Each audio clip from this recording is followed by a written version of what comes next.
Amigos, seguimos en Radiográfica en este lunes 7 de abril. Ya estamos en comunicación con alguien al quien yo admiro mucho y escucho mucho en los conversatorios y leo. Además es Alejandro Horowitz, no necesita presentación, la mejor presentación será este diálogo que vamos a tener. Alejandro, Gervasio Muñoz, Silvano Pascuso te saludan acá desde Radiográfica. ¿Cómo estás? Gracias por atendernos en esta mañana de lunes. ¿Cómo andan ustedes este día gris? Aquí estamos como podemos.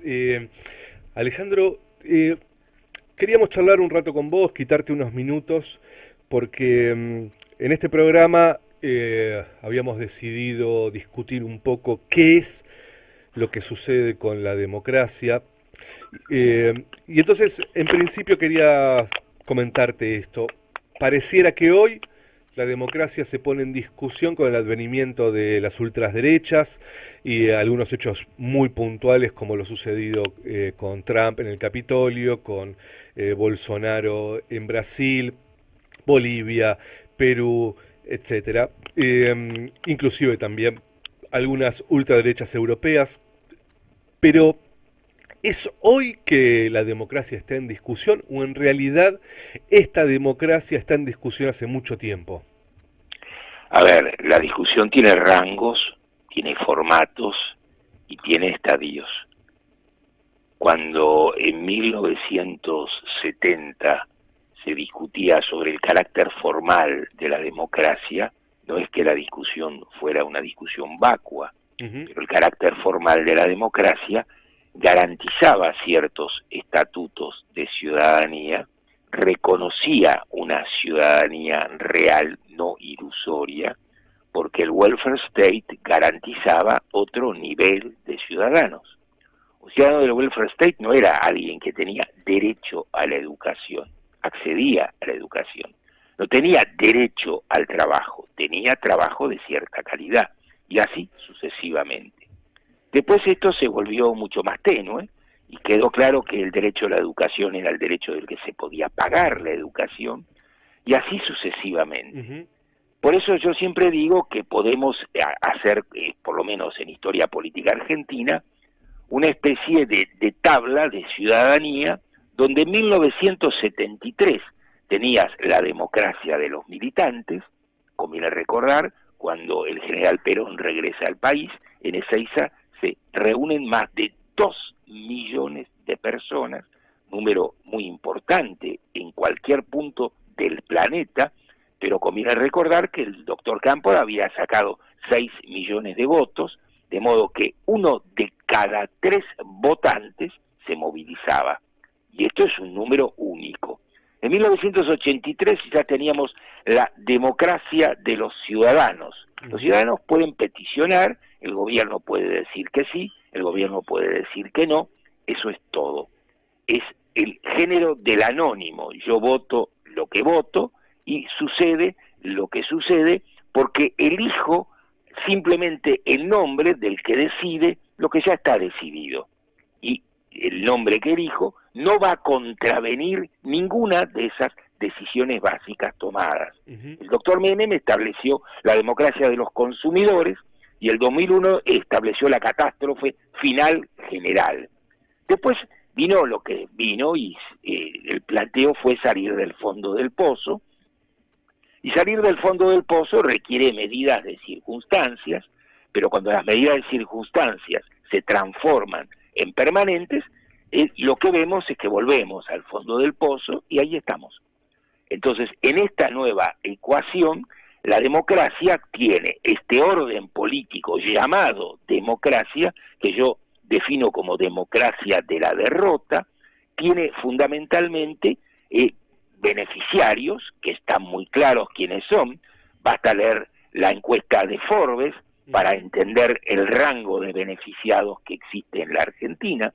Vos pensá, la Argentina tiene 47 millones de habitantes, el planeta tiene casi 8.000 millones, una buena estadística tiene un margen de error del 3%, la Argentina no es el margen de error estadístico del planeta Tierra, sin embargo, hay argentinos entre los hombres y mujeres más ricos del Forbes.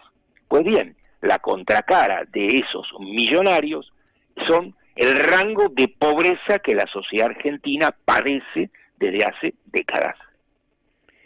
Hola Ale, Silvano te habla, ¿cómo estás? ¿Qué tal, Silvano? ¿Cómo andás vos? Buen día. En línea con esto, quería preguntarte lo siguiente. ¿Cómo ves vos frente a esta sociedad, ¿no? Que los que ya peinamos canas sabemos que es bastante diferente a la sociedad de los años 70, de los años 80, incluso en alguna medida de los 90, ¿no?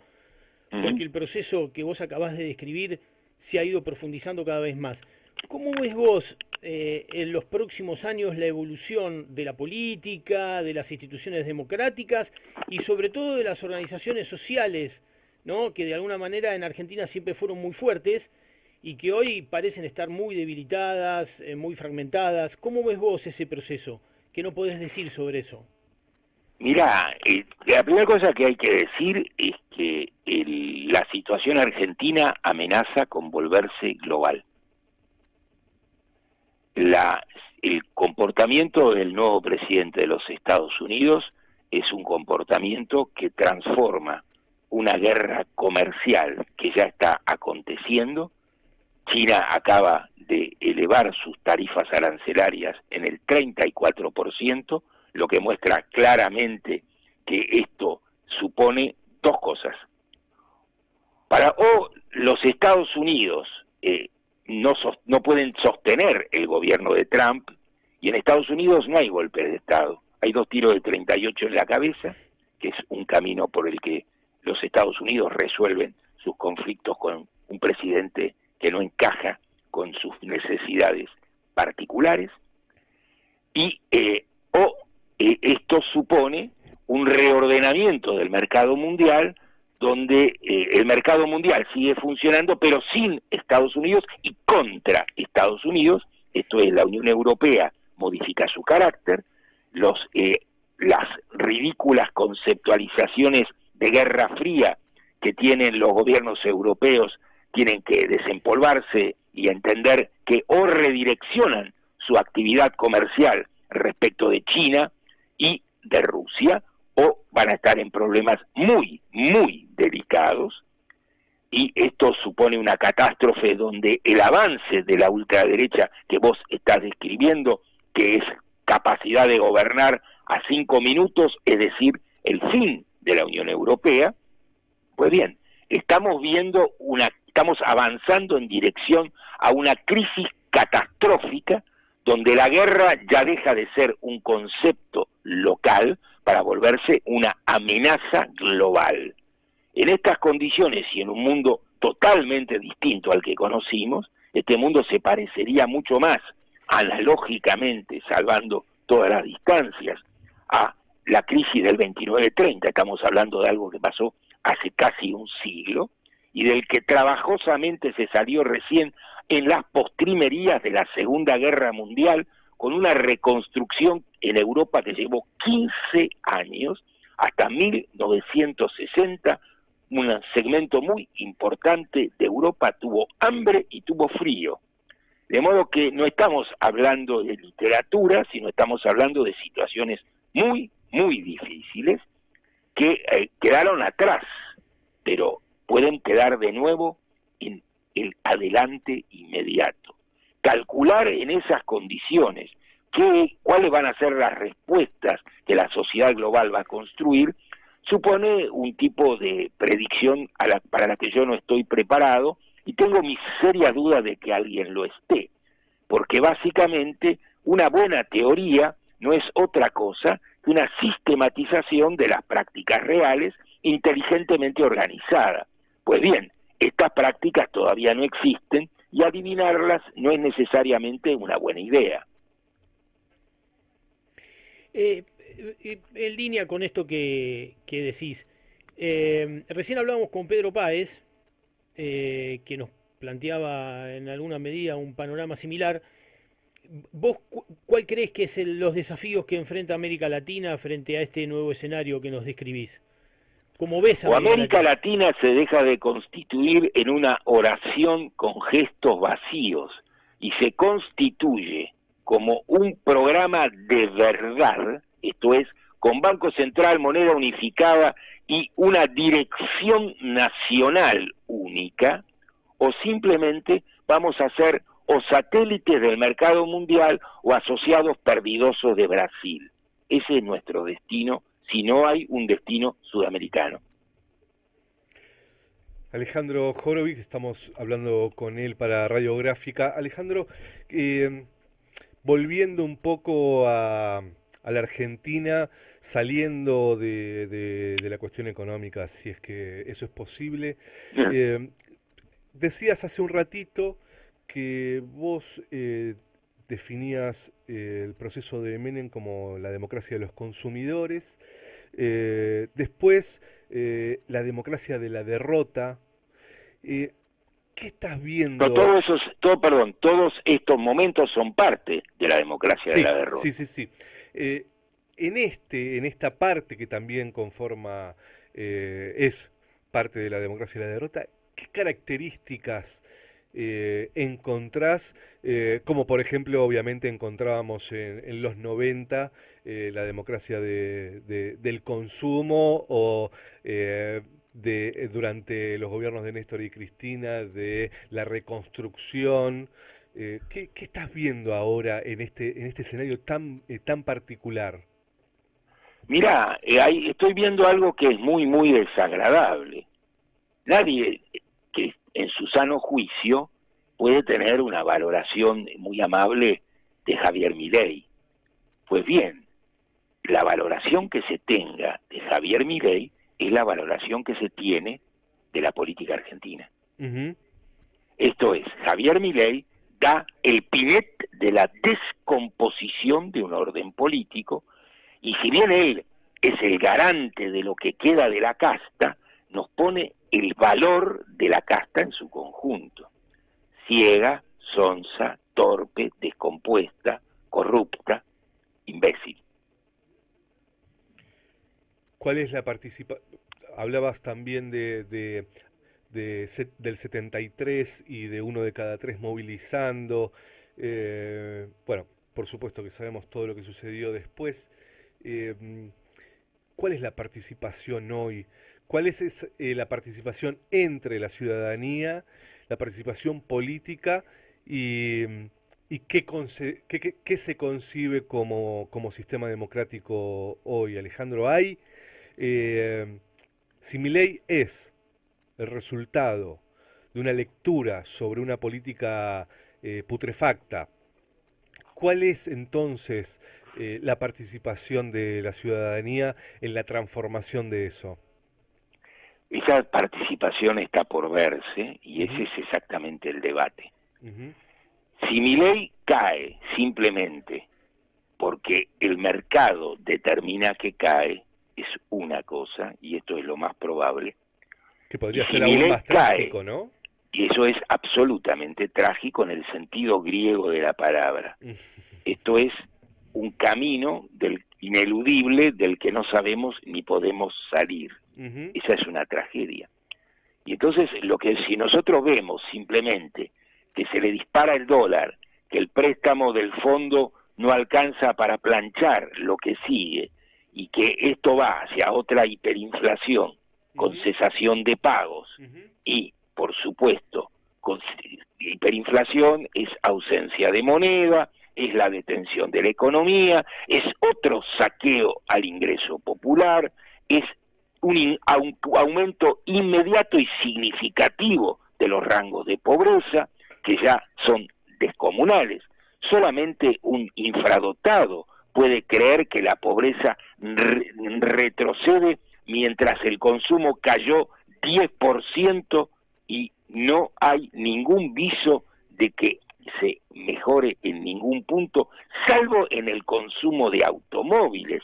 Está muy clara. Cuando uno dice que cayó el 10% el consumo, uno tiene dos imágenes posibles matemáticamente. Como somos 47 millones y el 10% son 4.7 millones, hay 5 millones de niatos que no morfan nada, y entonces cayó el consumo 10%. El otro punto es que los que más tienen no perdieron absolutamente nada, y los que pierden son los otros en distintas proporciones. Pues bien, estamos hablando de gente cuyos ingresos cayeron 10, 15, 20, 30, 40, 50%, en condiciones horripilantes. En esas condiciones horripilantes, el problema es básicamente no cuál es el milagro de la motosierra. El milagro es una cantidad de ciudadanos políticamente desarmados frente a una dirigencia política que no sabe qué hacer y no lo reconoce, y que simplemente cree que Milei hace lo que hay que hacer brutalmente. Totalmente. Y que todo lo que se podría hacer es mileísmo más delicado. Esta idea es tan trágica como la anterior y arroja el mismo resultado. Conviene recordar que en las últimas elecciones se votó entre Milei y Massa. Bien, Massa fue el hombre que en las elecciones del 2015 apoyó a Macri. Bien, entonces, y el candidato del 2015 contra Macri era Daniel Scioli.